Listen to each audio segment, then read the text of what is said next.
Metong beses kamong may ligtas, parati na kang ligtas. Anaking John 4 verse 13 to 14.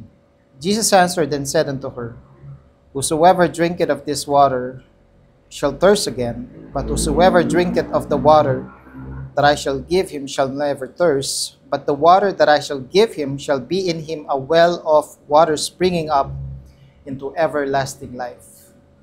Na kalupa kening salita na ning Ginoo keni itang meto nga babae, a Samaritanong babae na peksabihan ng Jesus, menyadyang danom ni Jesus kaya.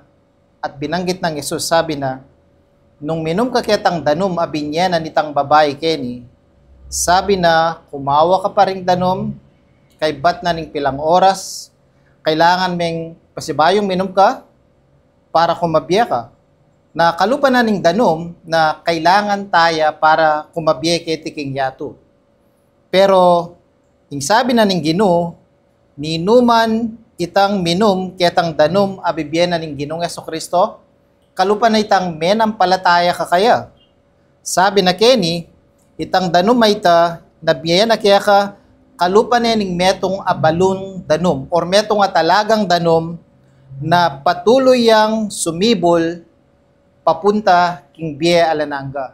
Na kalupa na ning kaligtasan tamo, nung ininom may tang danom na meni patang keng Ginoong Jesucristo, nakakumawang danom. Nakalupa na ning biya alananga, mawala.